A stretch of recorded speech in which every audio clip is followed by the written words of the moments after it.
Diploma छात्र engineer होइथांता से ए दुनिया छाड़ी आर दुनिया को चलीगला।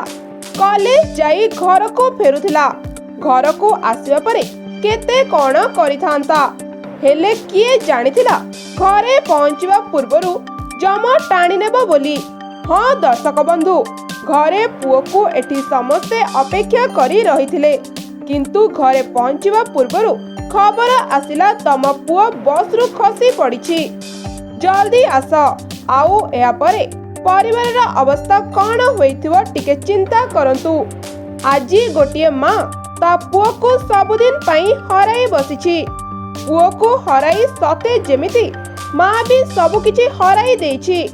हाँ दर्शक बंधु, टिके नजर पकांतु ए दृश्य उपरे। ए माटी केमिति ता पुओ पई राहा धरी कांदुछि। आउ ए झियोटी बोधवे ता भाई को आजी हराई बसिछि। जेते कांदिले बोबाइले आउ ता भाई की माटीर पुओटी आउ फेरिबो नाही। सबु किछि सरीगला। हिंजिली थाना राळब छक निकटरे घटिछि एक मर्मन्तुद सड़क दुर्घटना।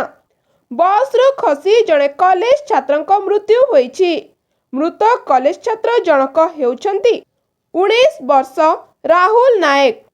से अंकुशपुर एसएमआईटी कॉलेज रे डिप्लोमार छात्र थिले। राहुल हिंजिलीरु महाबाहु नामक एक घरोई बस जोगे निज घर पुटुआ पदकु फेरुथिले, किंतु कोनोसी कारणरु राळब छक निकटरे बस रु खसी पड़िथिले राहुल, जा फलरे घटनास्थल ही तांकर मृत्यु होइथिला।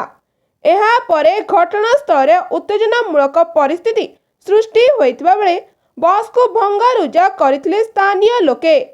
सेपटे खबर पाई पुलिस घटनास्थल रे पहुंची उत्तेजना को नियंत्रण करबा सहित घटनार अधिक तदंत आरंभ करिथवा जणा पड़िछि। Bureau report Vinayak news.